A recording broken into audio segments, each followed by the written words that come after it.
YouTube.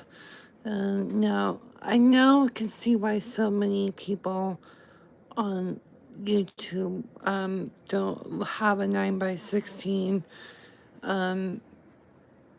set up, because the app doesn't make it easy for you to flip to 16:9. It's so TikToky, but it is what it is. I'm here in the house. I have the house to myself. This is going to be one of the few times I'm going to be able to have the house to myself for probably a half a year. My mother's doing some business with the state, and she's been laid off, so it was really funny, and I didn't write this. I might actually go and update the blog post, but I bet you people already ran to it from the Facebook side. But God, I how many times I drop before I hit post. But what happened was, on the ride home from Friday, I was going to talk about this coming week, and kind of have a look ahead, hoping that my mother would go to work and I'd have the house to myself, to only find out that wasn't going to be meant to be. So I might recall that post and then rewrite it for another day. I was just very tempted to post something. I had that urge to get something up, but I make sure I'm accurate, like TMZ. But with my little intro of just gabbing like a girl here, I thought I'd talk kind of ad lib, hopefully not too long, about why women in this field treat men like trash. Because Valentine's Day, in case you didn't know, is coming. I talked about this in the past. There's some posts on the site I'm not republished from 10 plus years ago. But I thought I mentioned this part because this is very critical, because I'm going to say this, that romance and love is a thing, but people have intentionally tried as long as they could to weaponize it. So we're perpetually single and literally incels. And that's not a good thing. Particularly, there was this one instance, it only happened once, but it was going to be twice. It was one in 2013 and 2016. I've written about it, where the expert on ASD, Dr. Teresa Bullock, was doing this lesson on appropriate,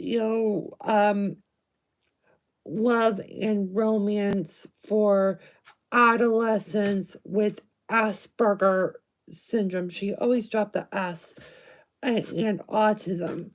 And it was so inappropriate, because on the pamphlet, okay, she said the workshop was not for the individuals themselves. So what? You have another private space to talk shit about us in 2013?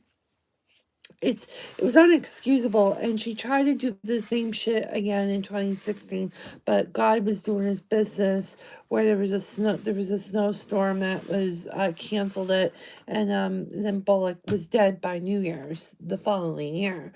But again, it doesn't mean, like I said at the time, I've written it at the time, I talked about it on the Weekly Zoo or whatever show I was doing on one of the anniversaries. I think it was the what were we, fourth year, I think.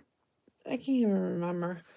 And I said that even if she's gone, there's 1,000 of her that have formed, because she had impacted at least 1,000, maybe more.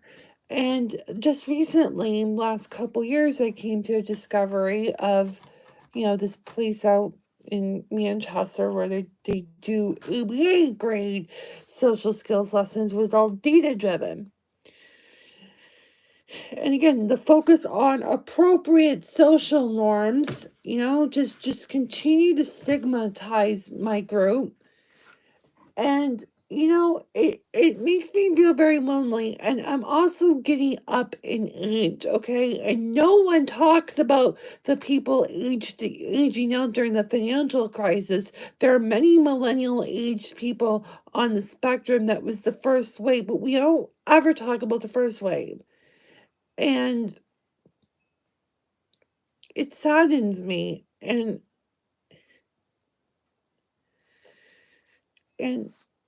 I I'm at a loss, like, because I don't know how to counter. I can't do counter speech because that's still inappropriate speech. I get blocked on many of the Facebook pages of these public facing nonprofits, and because they don't want any countering. They don't want to be challenged, but they want to challenge you.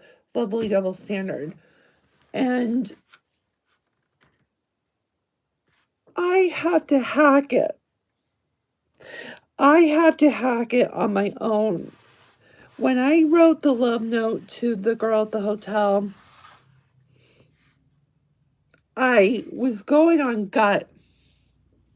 Because I know my therapist is no longer doing therapy. I'm one of two clients. The individual works with people with developmental disabilities that go into the jail system, and have to do risk assessments. In fact, that happened to me. That's why I met him, was of a situation where I ran into law enforcement, which many people on the autism spectrum will run into at some point in their lives. And so he wasn't immediately available. I didn't want to call him because it wasn't an emergent situation, but it was kind of important but not urgent. And oh golly, this is my food I bought the other day at the local bakery. And so I had to go I had to Google. And the Google results were for texting, not for writing handwritten. No, there are other things that went on my mind. A little paranoid. I thought maybe because I don't recall tagging the specific hotel. I kept the name nameless. I double checked if I made any mention of the name. I don't think I did. So I don't think she knew what I wrote about from the November experience. So I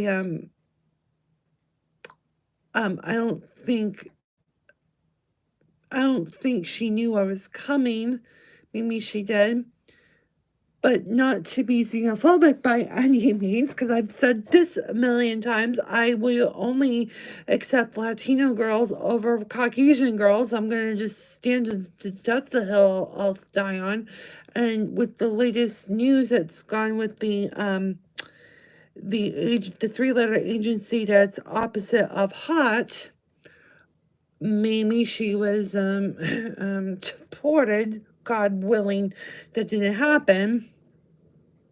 I know a little bit about her because I got dug up on her with, the little small talk, which is something that autistic people aren't good at doing, allegedly.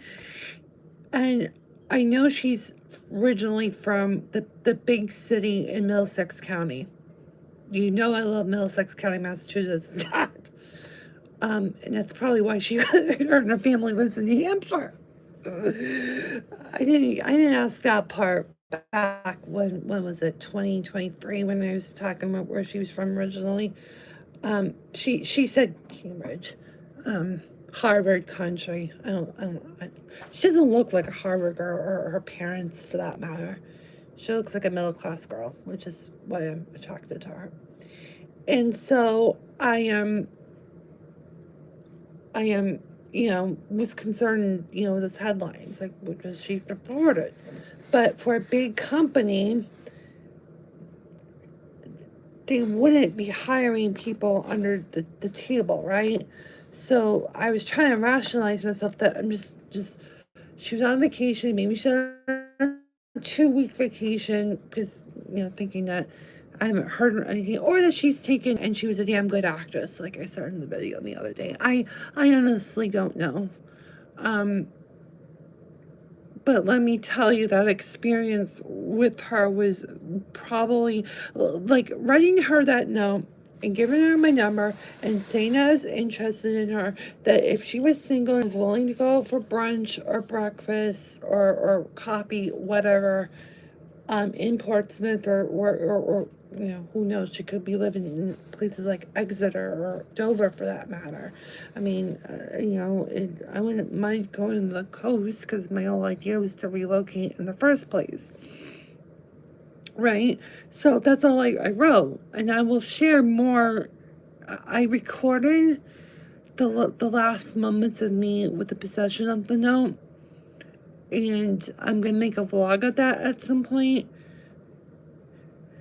And I might throw my autism in this as the theme, because like I said, we're getting closer to Singles Awareness Day, and like I said, it is so demoralizing to just wake up and this idea that we are not supposed to be in any romantic relationship in 2024 or 2025 or 2026 is just tone deaf. It's wrong. I'm gonna say it's part of it is evil. And I don't understand why so many women work in this field, how so many women would say that. I would tell you, there's one female I worked or had she wasn't a DSP. She was hard to work with and hard to negotiate for a contract and to pay her. And if I told her what I did, she probably would say I did it wrong. I kid you not. I kid you not. Because the way that the feminism structure is now, particularly in New Hampshire, which I feel that New Hampshire, it's technically a purple or pink state. I argue it's still pretty red in certain streets. And some people are they want to pick on feminism when it's most convenient to them. And that's where our independence, that we love to share our love of the 603, live free or die, it's only when it's most convenient or there's less effort. If you're an atypical guy in this state, you do not have that same freedom. You have to take on other people's responsibility as your own, and you're in some ways incapacitated. So asking a girl out is considered crossing so many boundaries. And to find the signs, the signals, because women will play with men's hearts in this state. It's disgusting. The smug bitch face, the stiletto heel, the mini skirts, the crop tops, the titties, and all that, just to manipulate men because they're hyper independent. They're just expressing themselves as a weapon. And particularly as DSPs or paraprofessionals, many of these women tend to wear things that are not appropriate for either gender, and they use that as a weapon, because if they know a boy's gonna get a boner looking at her boobs or her butt or anything else, that's their problem. No matter how much pain they give to them, it's all about self-expression. I've seen it in many other aspects in the autistic ecosystem in New Hampshire or other pervasive developmental disorders, and I'm just like disgusted. I'm pissed off. Like, this is sexism. You guys are a bunch of sexist whores. And I'm not supposed to call out your bluff? Well, I'm sorry that you feel that way. because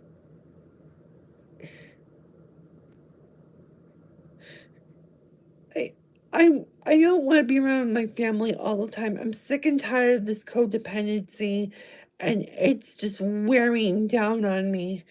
And if I did the same thing with the other, with the opposite, the opposite would not be tolerable. But it's okay when they can use me and walk over me and just wanting something different, right? You know, go outside your comfort zone, Seaman, and then when you do it, you're gonna get wrapped for it.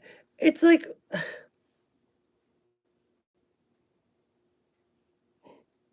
you can't do anything right. You know, you're damned if you do, damned if you don't. And I need, they want you to be independent. This is another message that I get. That, you know, we want you to be independent. Okay, so then you try to do the independence, and then they throw you under the bus, and then they call you out for being too adult. If you make an adult joke, well, geez, I'm growing up. Oh, you're inappropriately talking about adult jokes or whatever. It's just one justification after another after another, and it's like, what can you do? What can you do?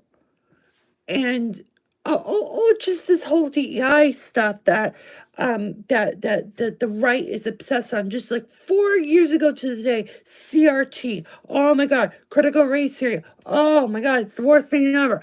Okay, so they're against DEI, but they're also against people that are able-bodied, that are living off the government. Okay, well then, all right. So then we try to go to work program, but the employers don't want us because we're too much of a liability. All right, so then what do we do in this situation? Oh, just hang out in a mall, hang out at a Market's Kitchen or a Dunkin' Donuts or a library all day long just to fill up the time because you need to be in a community. I'm talking about the adult population in the community rehabilitation system. It's like,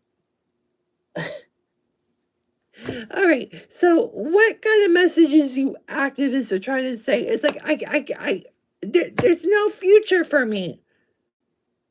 And no one seems to give a damn.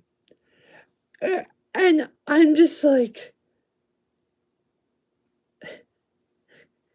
I can't get a job. It's hard to live on your own. I can't afford it because I don't. I'm just gonna be honest without giving out specific numbers. I'm getting the lowest end of the benefits. Okay, and it's barely livable because I didn't work for 10 straight years or 40 consecutive quarters, and I had a lifelong disability. So for someone who's a high functioning autistic, I'm literally getting there's no way to get more benefits because of the criteria and the situation with a lifelong disability canceling out. It's it's a disaster. It's like the worst. Basically, with everything that could go wrong went wrong back nearly 18 years ago. 16, 17, roughly 2008, 2009. With everything that could go wrong went wrong. And again, it was, oh, you're so high functioning, Seaman. Really? Okay, so if I can't afford to live on my own, because then even if I did with Section 8, which that is a disaster in itself, with the affordable housing or assisted whatever, and then finding a job, which there aren't that many places for work in the state other than service and retail. And then those knowledge worker jobs, which think I'm mentally retarded to begin with. All right. So there aren't that many job opportunities, and the people in the state know that. So then you go, well, what's your next option? College? Well, that's really hard too because they just started to accommodate people with intellectual disabilities. A little too late, but good job for at least addressing it. So then we go to the last thing about romance. Think of them as the four pillars. And don't say this to your direct support people or your day program manager, because they'll use that as a weapon too. Narcissism is so prevalent in New Hampshire, it makes you want to puke. So yeah, romance. Well, of course, there's roadblocks on that because you can't be too creepy. Don't too press too much. Don't go too assertive. Oh, but be a passive little pussy, because if you get too aggressive, you'll get me too'd, or get a sexual harassment claim or a criminal sexual harassment claim. Blah blah blah, and all this pressure, all this baggage weighs you down. And who is talking about social skills? Women. Who's talking about autism? Women. Who's on the spectrum? No one. And again, it's like, oh, let's have a bunch of white men talk about women. Of course, women hate it when old white fat men regulate their bodies. Well, I find it funny when a bunch of fucking feminists think they know what's best for autistic men. They're basically emasculating them to the point they can't do a damn fucking thing. We're fucking vegetables. And no one has the balls to call it out. I get blocked on half of the major NGO Facebook pages for merely calling out mildly, not even bluntly, and they take it as bluntly. They take me as a national security threat. They gotta lock me up. That's the attitude of the NGOs in the state of New Hampshire. I'm not allowed to speak. I'm not typical. I haven't procreated, so therefore I'm a piece of shit to them. Hatred isn't learned. It's taught. And this is... No, anyone's gonna get this. No one understands. No one gets it. I'm the psycho one. I'm the crazy one. I'm the one that is, unruly by my mother. My mother made me run crazy. That's the perception. That's what a lot of people have perceived me as, just a wild child that wasn't really regulated by my mother. She didn't discipline me enough. Blah blah blah blah blah. It's always, Stevens always got validated. Oh, bullshit. I was wrong every fucking time. Never once. Oh, Seema, but you need to be challenged even more. Yeah, and you wonder why I get so depressed. Because this phrase, hopeless autistic in the handle, oh, it's a great identity. You should embrace it, yeah? What about the people around me who think I'm a piece of shit? I mean, where are the double standards?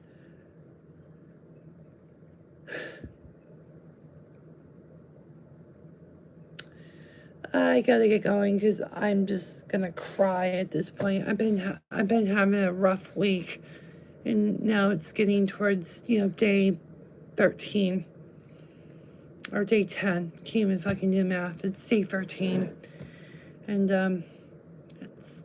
it sucks.